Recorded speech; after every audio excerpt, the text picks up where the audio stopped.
Allah made Baytul Ma'mur, the angels will do the tawaf, and on the down, straight down of the Baytul Ma'mur, Allah made this house and named it Kaaba, that people, human being, they will surround it, is the instruction from Allah subhanahu wa ta'ala and the Rasulullah sallallahu alaihi wasallam. Rather than giving any other logical reason, the religion is based on what Allah said and what Rasulullah sallallahu alaihi wasallam has shown us. This is the main reason. Allah said to do it, I will do it.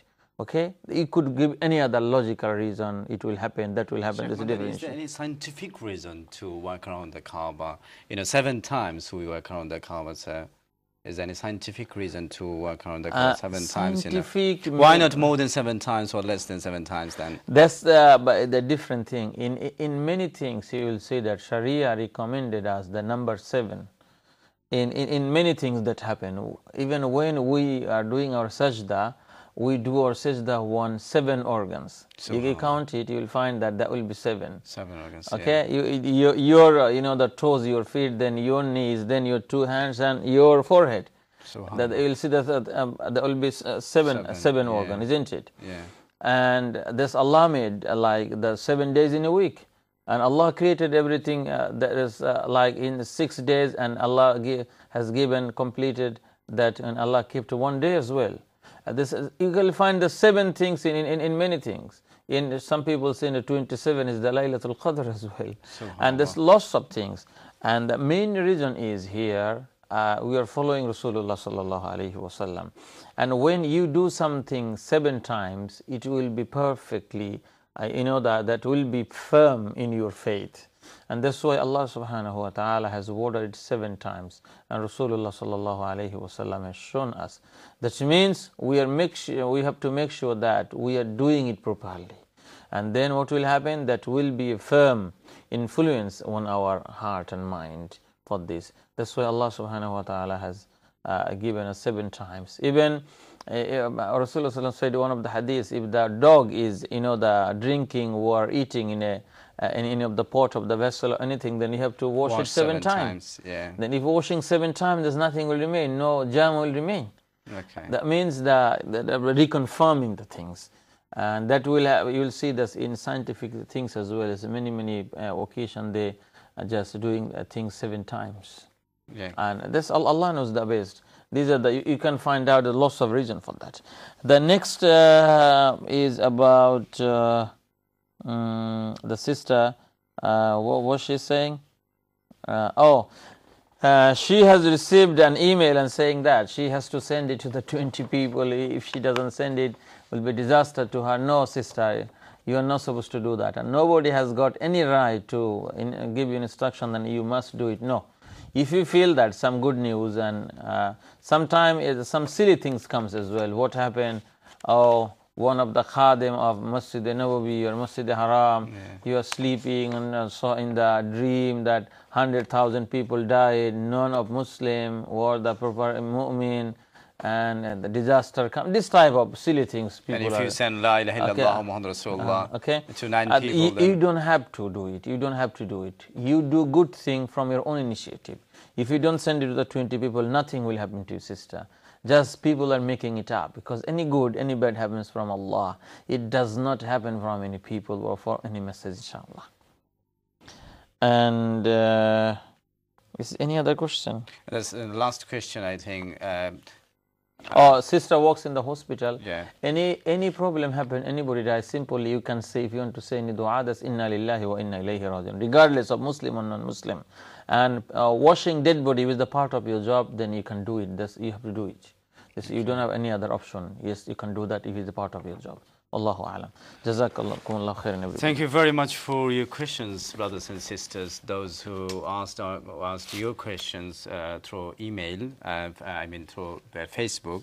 And thank you, Ahsan, for helping us, inshallah, to get these sorts of questions in Islam Essentials.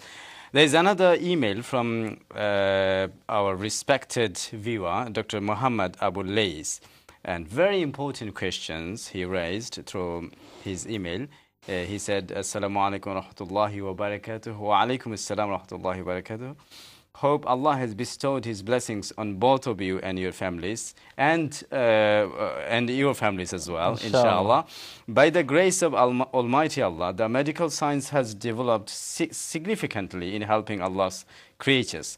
The infusion of blood from one person to another, irrespective of color or religion, saves many lives regularly, including many Muslims.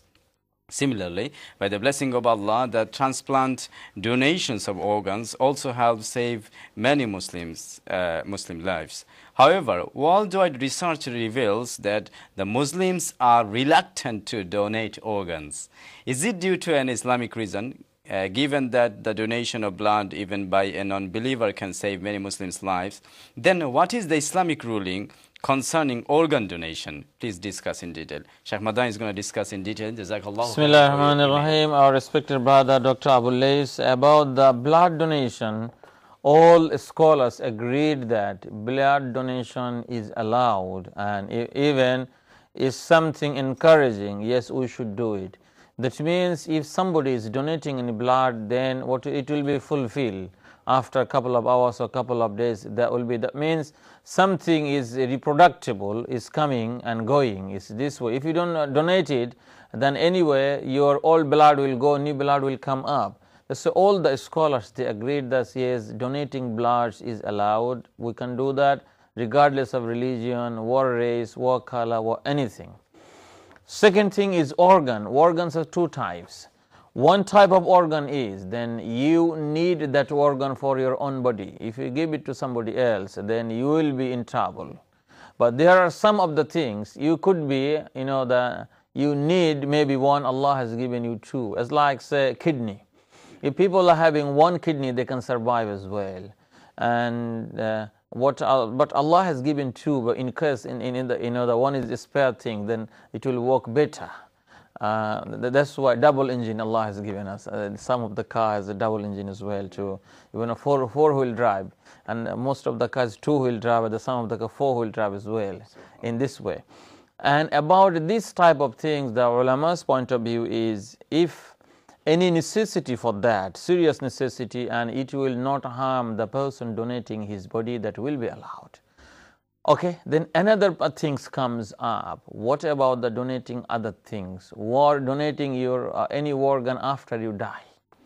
First of all, the main reason for the debate of that is human body is respected.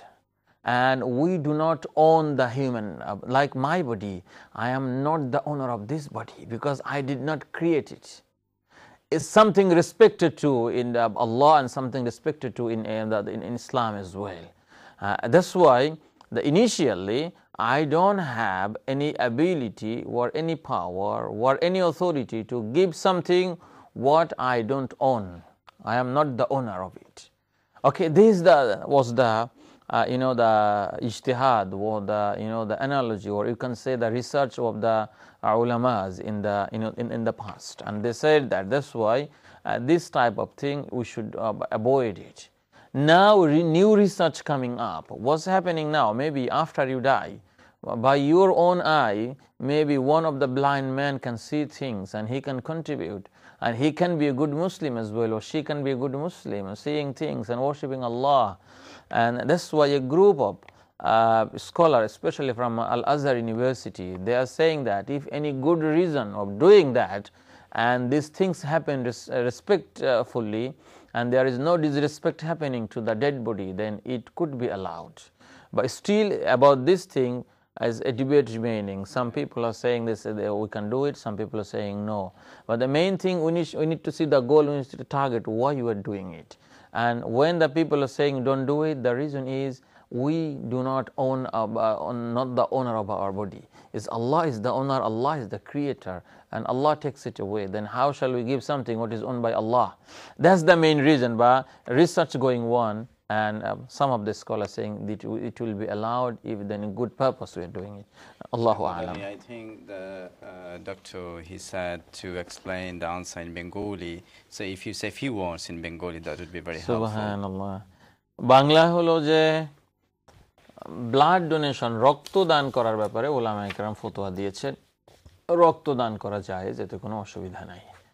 আপনি যে কাউকে রক্ত দিতে পারেন, হিন্দু হোক, মুসলিম হোক, খ্রিস্টান হোক, অন্য যে কোনো ধর্মের হোক, নারী পুরুষ রক্ত দান করা যায়, এ ব্যাপারে ওলামা ইকরাম একমত।